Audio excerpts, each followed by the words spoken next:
नमस्कार दोस्तों, मैं हूं मंदार और आप सबका स्वागत है मेरे चैनल इट्स माय टेक में।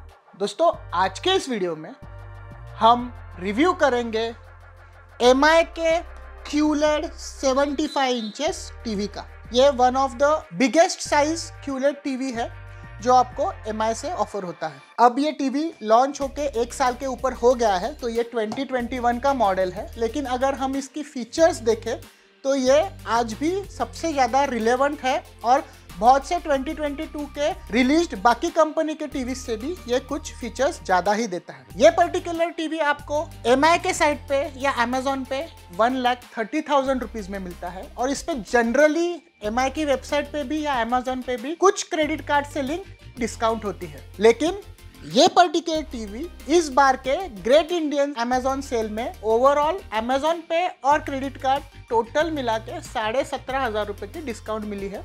तो वो कट करने के बाद ये टीवी 75 इंचेस के लिए काफ़ी अट्रैक्टिव प्राइस में हमें मिल जाता है। तो इस टीवी की Amazon परचेस लिंक्स मैं नीचे डिस्क्रिप्शन में दे रहा हूँ। इधर मैं आपको एक बात ज़रूर कहना चाहूँगा कि जो मेरा 65 इंचेस का MI टीवी था वो ओवरऑल सिर्फ 2 साल 10 महीने ही चला। तो टीवी के लिए ये लाइफ स्पैन काफ़ी कम है। जनरली टीवीज 5 साल प्लस ही चलते हैं। उसके बैकलाइट में प्रॉब्लम आ गई थी और बैकलाइट प्रॉब्लम रिपेयर करने के लिए आपको ऑलमोस्ट पूरे टीवी उतना ही खर्चा देना पड़ता है, क्योंकि MI पूरा पैनल आपको चेंज कराने के लिए लगाती है। लेकिन फिर भी मैंने MI का ही टीवी इसलिए लिया क्योंकि अगर मैं बाकी किसी भी कंपनी का 75 इंचेस टीवी खरीदने जाऊं तो मुझे 3 लाख रुपए खर्च करने पड़ेंगे, जबकि यहाँ पे मैंने 1,10,000 रुपए के आसपास ही खर्च किए हैं। और टीवी जब से स्मार्ट हो गए हैं, ये ठीक हमारे मोबाइल फोन की ही तरह इनके प्रोसेसर्स, रैम और टेक्नोलॉजी, उसी के साथ इनकी OS ऑब्सोलीट हो जाती है कुछ सालों में। 1 लाख रुपए और इस पे खर्च करना ये ज्यादा बेनिफिशियल है 3 लाख रुपए देके दूसरे कंपनी का टीवी खरीदना, जिसका पैनल तो 100% आगे तक चल जाएगा लेकिन सॉफ्टवेयर और हार्डवेयर में लैक करने लगेगा कुछ दिनों बाद। उसी के साथ आने वाली नई टेक्नोलॉजीज जो टीवी में कंटिन्यूअसली इवॉल्व हो रही है काफ़ी रैपिड पेस से, वो भी हम मिस करेंगे। तो इसलिए मैंने वापस इस बार MI पे सेकंड टाइम ट्रस्ट करने की सोची है। तो देखते हैं आगे इसका क्या रिजल्ट निकलता है। मैं जरूर पिन कमेंट में ये अपडेट करते रहूँगा। दोस्तों,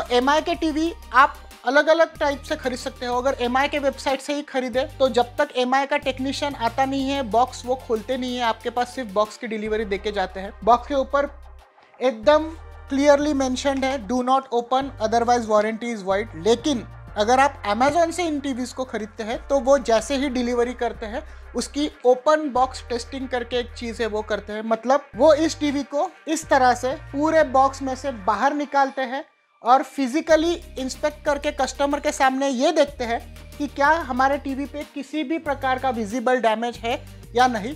उसके बाद MI का टेक्नीशियन उसे इंस्टॉल करके जाता है। जो Amazon की ओपन बॉक्स इंस्पेक्शन की जो फुटेज है वो यहाँ पे आगे मैं प्ले कर रहा हूँ, तो आपको अनबॉक्सिंग की छोटी झलक मिल जाएगी।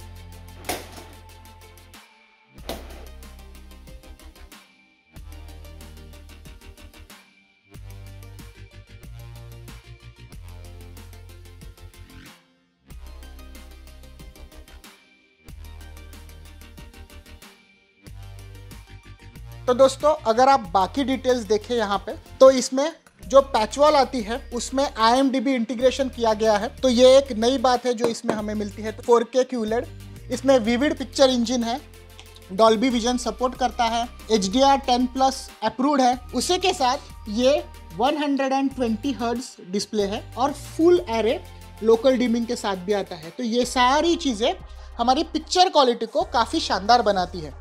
और बाकी ये सारी स्टैंडर्ड चीज़ें हैं जो हमें किसी भी स्मार्ट टीवी में मिलती है। इसको फार फील्ड माइक्रोफोन भी है। बाकी इस साइड पे देखें, डॉल्बी ऑडियो और डॉल्बी विजन को भी सपोर्ट करता है। तो ओवरऑल हम देखें तो ये हमारा मैसिव डिस्प्ले है। मेरे पास MI का 55 इंचेस QLED टीवी भी है जो मैंने हाल ही में मेरे PlayStation 5 के लिए खरीदा है। अगर आप चाहते हैं कि मैं उसका वीडियो बनाऊं तो मुझे नीचे कमेंट सेक्शन में ज़रूर बोलिए और मैं वो वीडियो भी आपके लिए बना दूंगा।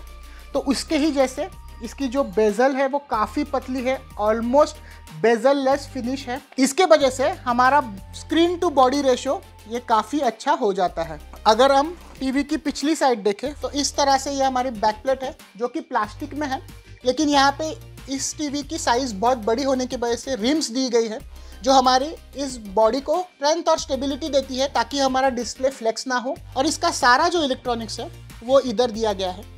ये आप फिनिश जो देख रहे हैं वो कार्बन फाइबर जैसी है, लेकिन ये प्लास्टिक से बना हुआ है, जस्ट फिनिश है, तो इसे वॉल माउंट भी कर सकते हैं। दोस्तों अगर हम टीवी के पोर्ट्स देखें तो इस तरह से ये एल सेक्शन में पोर्ट्स दिए गए हैं। जनरली यूज होने वाले पोर्ट्स है वो यहाँ पे दिए हैं, जहाँ से हम साइड से उसे इजीली एक्सेस कर सके, और बाकी के रेयरली यूज किए जाने वाले पोर्ट्स नीचे दिए हैं। नेटवर्क पोर्ट दिया गया है, ऑप्टिकल पोर्ट, एवी पोर्ट्स और एंटीना ये सारे इधर दिए गए हैं। और इस साइड पे 2 अलग अलग जगहों पे यूएसबी दिए गए हैं और 3 HDMI पोर्ट्स है, उसी के साथ ऑडियो आउट भी यहाँ पे दिया गया है। ये जो सेकंड नंबर का HDMI पोर्ट आप देख रहे हैं ये eARC सपोर्ट करता है। eARC से आप डॉल्बी एटमॉस वाली चीज़ों को भी इसको कनेक्ट कर सकते हैं। और ये सारे ही पोर्ट्स HDMI 2.1 सपोर्ट करते हैं। हमें काफ़ी बीफी टोटल मेटल के पैर मिलते हैं जो कि हम टीवी अगर टेबल माउंट करना चाहें तो उसके लिए यूज़ कर सकते हैं। बेस प्लेट मिलती है जिसको ब्रश मेटल फिनिश है,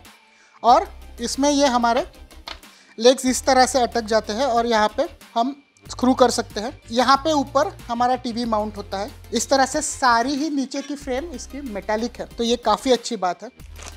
अगर आप इधर और देखें, ये टीवी की पावर केबल है जो हमें अलग से मिलती है। ये 2 पिन प्लग ही है। हमारे इस टीवी का कंजम्पशन 360 वैट्स का है। और रिमोट, ये बेसिकली सारे ही एमआई के रिमोट्स जैसा ही है, लेकिन इसका सॉफ्टवेयर नया होने की वजह से अगर आप 2 बार माइनस बटन दबाते हैं तो हमारा टीवी क्विक म्यूट भी हो जाता है। इसमें 2 बैटरीज लगती है जो कि इतने महंगे टीवी के साथ भी एमआई प्रोवाइड नहीं करता है, तो ये 2 बैटरीज आपको खुद से ही डालनी है। स्क्रूज दिए गए हैं जिससे हम हमारे स्टैंड को असेंबल करेंगे। फाइनली ये यहाँ पे एक छोटा मैनुअल है जिसमें उन्होंने डिटेल्स ये दी है कि हमारे स्टैंड को किस तरह से असेंबल किया जाता है और कैसे हम टीवी को इस पे लगा सकते हैं। अगर आपको इस टीवी को वॉल माउंट करना है, वॉल माउंटिंग के लिए अलग से आपको हार्डवेयर खरीदना पड़ेगा जो कि एमआई आपको इंस्टॉलेशन के टाइम पे प्रोवाइड कर देगी। उसके लिए आपको पैसे अलग से देने पड़ेंगे। हम इसके बेस स्टैंड की असेंबली से शुरुआत करेंगे। जो छोटे स्क्रू दिए गए हैं उसमें से 2 स्क्रूज को हमें लगाना है।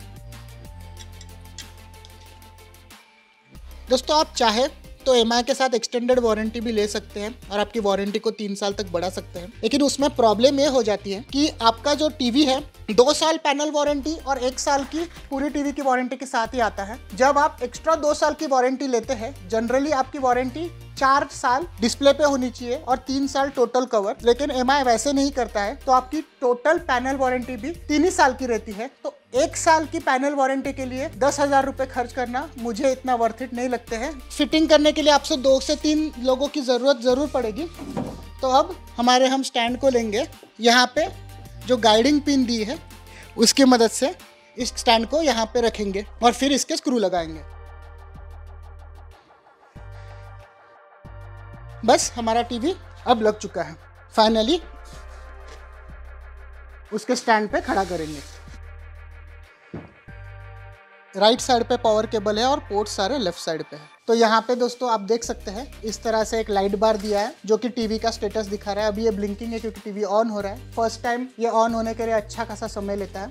और यहाँ पे बीचों बीच एक फिजिकल बटन दिया गया है जिसे सिंगल प्रेस का अगर आप करें तो टीवी का डिस्प्ले स्टैंड बाय ऑफ हो जाता है। और ये जो यहाँ पे ऑन ऑफ दिखा है, ये जो हैंड्स फ्री गूगल असिस्टेंस के लिए माइक है उसका स्टेटस दिखाती है ये लाइट्स। इस टीवी को 2.4 गीगाहर्ट्ज और 5 गीगाहर्ट्ज दोनों ही वाईफाई का सपोर्ट है, तो ये हाई स्पीड 5 गीगाहर्ट्ज पे भी डेटा एक्सेस कर सकता है। 4K HDR या डॉल्बी विजन कंटेंट है, आप इसे आसानी से आपके वाईफाई थ्रू भी देख सकते हैं। तो मैंने मेरे चैनल के अकाउंट को इस पे साइन इन कर दिया है। काफी सीमलेस और इजी प्रोसीजर है अगर आपके पास स्मार्टफोन है तो। फिर आपको ये एंड्रॉइड टीवी के फीचर्स के बारे में डिटेल्स देता है। इसकी और एक चीज ये है, आप चाहे तो आपके फोन थ्रू डायरेक्टली इस पे कास्ट कर ही सकते हैं। और इसमें ग्लोबल सर्च करके एक फीचर है, अगर आप कोई कंटेंट ढूंढना चाहते हैं पैच वॉल पे, तो वो आप पैच वॉल पे ढूंढने के बाद कौन से प्लेटफॉर्म पे है वो दिखा के पैच वॉल उस प्लेटफॉर्म को इंस्टॉल कर सकती है आपके लिए। इस टीवी को रैम 2 ही GB है, उसी के साथ 32 GB की इसकी इंटरनल स्टोरेज है। तो आपके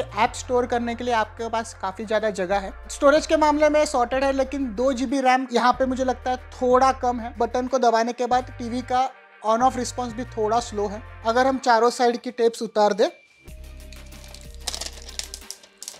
तो हम इस टीवी के डिस्प्ले के ऊपर लगाए हुए इस स्क्रीन प्रोटेक्टर को निकाल सकते हैं।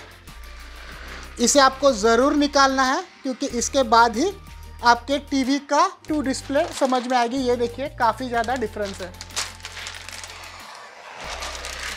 तो इसे प्रोसेसिंग के लिए 64 bit quad core A55 chip दिया गया है। बाय डिफ़ॉल्ट ये एंड्रॉयड टीवी 10 के साथ शिप होता है। पिक्चर क्वालिटी में अगर आप जाए तो यहाँ पे ये स्टैंडर्ड मोड में है। इसको आप विविड में डाल सकते हैं, स्पोर्ट्स या मूवी। तो फिलहाल हम स्टैंडर्ड में ही रखेंगे। काफ़ी ज़्यादा ग्रैन्युलर कंट्रोल है, उसी के साथ कलर, टेम्परेचर। और अगर हम साउंड मोड में जाए तो यहाँ पे भी standard, movie, news, game, custom ये ऑप्शन है। कस्टम में हम जाए तो हम इस तरह से हर चीज़ को सेट कर सकते हैं। पैचवॉल अगर आप डिफ़ॉल्ट लॉन्चर सेट करना चाहते हैं तो यहाँ से कर सकते हैं। ये पैचवॉल वर्जन 3.6.3 है। स्टोरेज तो जैसे मैंने आपको कहा इसमें 32 GB का स्टोरेज है, 27 GB यूजेबल। फाइनली ये नेटवर्क सेटिंग्स है। आप चाहे तो इसे 2.4 GHz या 5 GHz या फिर लैन थ्रू भी कनेक्ट कर ही सकते हैं। तो दोस्तों साउंड के लिए हमारे टीवी में 6 स्पीकर्स है, जिसमें हर साइड पे 2 फुल एरे और 1 ट्विटर इस तरह से कॉम्बो दिया गया है। और टोटल जो साउंड कैविटी है वो 1 लीटर की इसकी साउंड कैविटी है। ये 34 पे है, ये 50, ये 65 और ये 100%। तो दोस्तों 100% पे काफ़ी लाउड है इसकी साउंड क्वालिटी और कहीं भी आवाज़ फटती नहीं है। तो कुछ इस तरह से हमारी वीडियो क्वालिटी है। हमारे इस पैनल में 192 लोकल डिमिंग जोन्स है, उसके वजह से ब्राइट और डार्क एरिया में अच्छा खासा डिफरेंस आता है। अगर आप इसकी HDR पीक ब्राइटनेस देखें तो वो 1000 निट्स की है। तो हमारा पैनल काफ़ी ज़्यादा ब्राइट भी है। तो आप देख सकते हैं काफ़ी खूबसूरत इसके डिस्प्ले और साउंड क्वालिटी भी है। जैसे मैंने पहले ही कहा कि इस प्राइस पॉइंट में जो चीज़ें हमें इस टीवी के साथ मिल रही है वो काफ़ी बढ़िया है। तो यहाँ पे ये मोशन स्मूथनिंग करके भी सेक्शन दिया गया है। तो अगर आप स्पोर्ट्स या कुछ देख रहे हैं तो आप इसे स्मूथ पे रख सकते हैं स्टैंडर्ड। तो ये आप आपके प्रेफरेंस के अनुसार चेंज कर सकते हैं। मोशन स्मूथनिंग यहाँ पे दिया गया है। बाय डिफ़ॉल्ट मैं इसे जनरली ऑफ ही प्रीफर करता हूँ। एडवांस वीडियो में अगर आप जाए, कलर स्पेस तो NTSC कलर गैमेट ये 100% सपोर्ट करता है और DCI-P3 95%। तो ये काफ़ी ज़्यादा एक्यूरेट भी कलर डिस्प्ले है। उसी के साथ इसका जो कॉन्ट्रास्ट रेशो है ये 10,000:1 है। फुल एरे लोकल डिमिंग होने की वजह से जो यहाँ पे सेटिंग दी है ये ऑन या ऑफ, आपको डार्क्स काफ़ी डार्क दिखते हैं, ये आप देख सकते हैं, और ब्राइट्स काफ़ी ब्राइट। तो इसमें काफ़ी अच्छी ब्लैक और वाइट में या ब्लैक और कलर्ड पिक्सल में डिफ्रेंसिएशन है फुल एरे लोकल डिमिंग होने की वजह से। तो अब हम इसके इस हैंड्स फ्री गूगल असिस्टेंट को ऑन करेंगे। यहाँ पे अब हम ये देखेंगे कि हम चीज़ों को हैंड्स फ्री मोड में सर्च कर सकते हैं या नहीं। तो ये रिमोट में यहाँ पे रख दूंगा टीवी के इधर ही। Okay Google, what's the weather today? Today in Nashik, there will be scattered thunderstorms with a forecast high of 28 and a low of 21. तो आप देख सकते हैं कि जो असिस्टेंट्स का वेकअप टाइम है वो भी काफ़ी कम है और सर्च टाइम भी काफ़ी फास्ट है। Okay Google, what's the time in New York? The time in New York City, New York, United States is 1:50 AM. अगर आप इसके गूगल असिस्टेंट के अकाउंट में ऐसे गूगल अकाउंट को ऐड करें जिसमें आपके सारे घर के स्मार्ट डिवाइसेस भी ऑलरेडी इंस्टॉल्ड है गूगल होम थ्रू, तो आप इस टीवी के इस्तेमाल से उन्हें भी कंट्रोल कर सकते हैं कुछ इस तरह से। Okay Google, start hall fan 1।